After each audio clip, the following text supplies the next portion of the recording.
Request है आप सब लोगों से कि अगर आप किसी भी, मैंने भी आपको बोला है कि भाई आपके बीच में कोई भी एग्जाम आए, आप दिल्ली पुलिस टारगेटेड हैं, आपका सीएचएसएल आ रहा है, एमटीएस आ रहा है, आप उनकी तैयारी में लगे रहिए और दिल्ली पुलिस फिर अपने आप निकल जाएगा इसी तैयारी से। बाकी जब दिल्ली पुलिस से 2 महीने पहले डेडिकेटेडली दिल्ली पुलिस की तैयारी कर लेना, ऐसा मैंने आपको बोला था।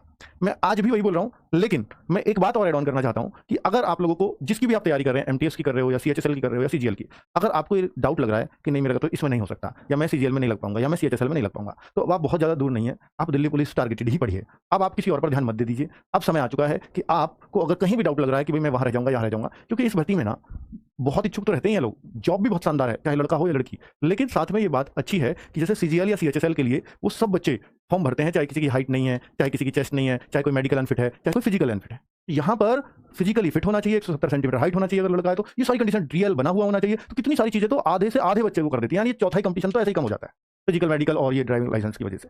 ठीक है, तो इस वजह से यहाँ सिलेक्शन काफी आसान हो जाता है। इसलिए मैं कहता हूं कि भाई अगर बहुत सारे बच्चों को दिल्ली पुलिस में आज तक लगा, बहुत सारे बच्चे हैं, मतलब आपको जहां भी लगभग आप जब जाओगे ना दिल्ली पुलिस में ट्रेनिंग के लिए, तो आपको पता चलेगा कि आरडब्ल्यू नहीं पढ़ाया है सबको, ऐसा आपको वहां फील होगा। और पहले जो लगे हुए हैं ना, आपको हर चौकी हर थाने में आपको दिल्ली पुलिस में लगाया हुआ आरडब्ल्यू का बच्चा जरूर मिल जाएगा। तो मैं आपसे सिर्फ इतना कहना चाहूंगा बच्चों कि अगर आप दिल्ली पुलिस टारगेट करके पढ़ रहे हो तो आप मेरी कुछ बातों को आज जरूर मान करके जाना, मैं उनको आपको सिलेक्शन के ही गुण दूंगा। लेकिन बच्चों आपसे इतना विनती है कि अगर आप दिल्ली पुलिस के लिए सीरियस नहीं है तो आप प्लीज इसकी तैयारी मत करना। अगर आपको यही है कि मुझे दिल्ली पुलिस ही चाहिए तो आप इसकी तैयारी के लिए परफेक्ट व्यक्ति हैं और इसके लिए जी तोड़ मेहनत करने को तैयार हो, कर रहे हो, तैयार नहीं हो, कर रहे हो, क्योंकि 1 सितंबर को फॉर्म आ रहे हैं और जो एग्जाम है ना उसकी डेट एक एक की चीज की दे दी है भाई, कि देखिए एक एक डेट दी है, 14 नवंबर नेहरू जी का जन्मदिवस है उस दिन, 14 नवंबर से आपका दिल्ली पुलिस कांस्टेबल का एग्जाम शुरू हो जाएगा। अब सोचिए 1 सितंबर को फॉर्म है, 30 सितंबर तक फॉर्म भरे जाएंगे। अब बच्चा सोच रहा अभी तो फॉर्म भरे जा रहे हैं, जैसे और भर्तियों में होता है फॉर्म भरे जा रहे हैं, किसी ने भरा 30 सितंबर को फॉर्म, पहली बात तो 30 को लास्ट में भरा ही नहीं जाता, साइड बिजी हो जाती है, तो भाई फिर उसको क्या मिला, अक्टूबर का पूरा महीना, 31 दिन तो ये और 13 दिन नवंबर में, क्योंकि 14 को तो पेपर ही है।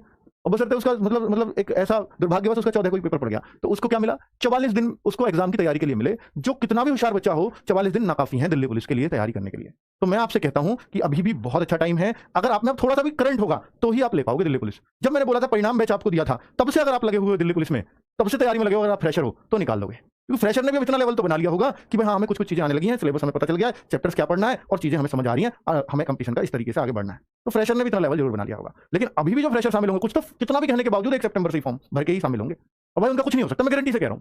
जो 1 सितंबर के बाद से यानी फॉर्म भरने के बाद से तैयारी में लगेगा उसका कुछ नहीं होगा। अगर आप चाहते हो कि आरडब्ल्यू का बैच कब आएगा दिल्ली पुलिस का पेड बैच, बताओ, फ्री तो मैंने दे रखा, देखिए आपको परिणाम बैच, परिश्रम बैच बहुत पहले था, परिश्रम 2.0 हम लेकर के आएंगे। मैं आज घोषणा कर रहा हूं आपको इस मंच से, 15 अगस्त को लेकर के आऊंगा और आपका 14 नवंबर से पेपर है ना, 3 महीने है मेरे पास, उसमें रिवीजन भी मुझे करना है, कोर्स भी कंप्लीट करना है। देखिए जब आप ये कहते हो कि सर 6 क्लास है 7 क्लास है मैं क्या करूं, हमें भी तो देखना है, 3 महीने ही है मेरे पास आपका कोर्स अच्छे से कंप्लीट करने के लिए, क्योंकि अच्छे से हम लोग करते हैं। फिर आप ये चलाते हो 6-7 क्लास कैसे मैनेज करें, तो मैं आपसे कह रहा हूं ना, आप तब तक मैथ रीजनिंग इस तरह स्ट्रॉन्ग कर दो कि ताकि आपको 6 क्लास लेनी ना पड़े। भाई 6 क्लास तो उसके लिए जो बिल्कुल वैसे हमारी जिम्मेदारी बनती है कि भाई हम आपको कोर्स तो हमें पूरा कराना ही है, हम उसको छोड़ कैसे सकते हैं। और ये मुझे भी पता है जो 6-7-8 क्लास ले रहा है लगातार उसका सिलेक्शन नहीं होगा, पर आप 8 क्यों लोगे भाई, आपने तो मैथ रीजनिंग को तो कंप्लीट करके फेंक देना है उससे पहले, बैच से पहले। फिर बैच में क्या करेंगे, रिवीजन करो उस टाइम पे। भाई जरूरी है आपको 8 क्लास ले, नहीं उस टाइम के लिए तो आप कुछ चीजें छोड़ो कि करंट अफेयर्स मेरे को उस टाइम पे करनी है, कंप्यूटर मेरे को उस टाइम पे करना है, तो इस तरह की जीएस में और मेहनत मेरे को उस टाइम पे करनी है। मैथ रीजनिंग तो आपकी जिंदगी से निकल जानी चाहिए कि इनमें तो पूरे ही लाऊंगा। निकलने का मतलब ये है कि 15 अगस्त से पहले मुझे मैथ रीजनिंग तो ऐसे कर देने हैं कि इनमें मैं पूरे में से पूरे ही मार्क्स करूंगा या करूंगी, जो भी आप इस वीडियो को देख रहे हो। पर मैं आपसे इतना कहूंगा बच्चों कि आप अगर अपना लेवल, अब आपको जान लेना चाहिए कि आपका लेवल क्या है। मैं आपसे कह रहा हूं कि मॉक टेस्ट होता है हर संडे, ये मेरा सबसे अच्छा टिप है, सबसे अच्छा टिप्स है मेरा, सारे टिप्स में से सबसे बेस्ट टिप्स इसको मानूंगा आज का, अगर आप इसको फॉलो कर लेते हैं। मॉक टेस्ट 100% देना हर बच्चे को देना चाहिए, अभी से देना चाहिए, चाहे आपके जितने भी मार्क्स आ रहे हैं। मॉक टेस्ट हर संडे फ्री होता है, हर संडे फ्री होगा भाई, सुबह 6 बजे आपको मिल जाएगा। कहां, रोजगार विदंकित ऐप पर, आरडब्ल्यू ऐप लिख दो प्ले स्टोर पर, उस पर फ्री वीकली टेस्ट फोल्डर है, फ्री वीकली टेस्ट एक फोल्डर है, इस फोल्डर से आप क्लिक करेंगे, दिल्ली पुलिस ढूंढ लेना उसमें, उससे करना। अगर आप बच्चे इन मॉक टेस्टों में, अगर आपने 3 लगातार मॉक टेस्ट में 75 प्लस स्कोर कर दिया ना, आरडब्ल्यू के 3 मॉक टेस्ट में, मैं गारंटी से कह रहा हूं, लड़के लोगों चाहे किसी भी कैटेगरी के हो, कोई आपका सिलेक्शन नहीं रोक पाएगा, ये मेरी गारंटी है। लड़कियों को ये टारगेट 70 करना चाहिए अपना, अगर लड़की हो जनरल कैटेगरी की तो आप ये टारगेट 70 बना लो, लड़के हो तो 3 टेस्ट में मुझे 75 ला के दिखा दो और ये कह देना सर मेरा सिलेक्शन रुक गया। मैं मान लूंगा कि यार मैं इतना गलत कैसे हो सकता हूं दिल्ली पुलिस में, होते ही नहीं है इतने गलत। तो बच्चों अगर आप ये मॉक टेस्ट में कर सकते हैं तो ये एक बहुत बड़ी जीत, और आपको बहुत पहले ही पता चल जाएगा कि मैं इस बार सेलेक्ट होऊंगा या नहीं होऊंगा। और दिल्ली पुलिस की तैयारी करते टाइम बहुत सारी अड़चनें बीच में आएंगी कि भाई इस एग्जाम आ गया यार, बिहार पुलिस का आ गया यार, यूपी पुलिस का आ गया। अगर आपका चाहे यूपी का आ जाए या बिहार का आ जाए, उनकी तरफ लगना ही तब जब आपको लगने लगे कि मेरा दिल्ली पुलिस में नहीं होगा।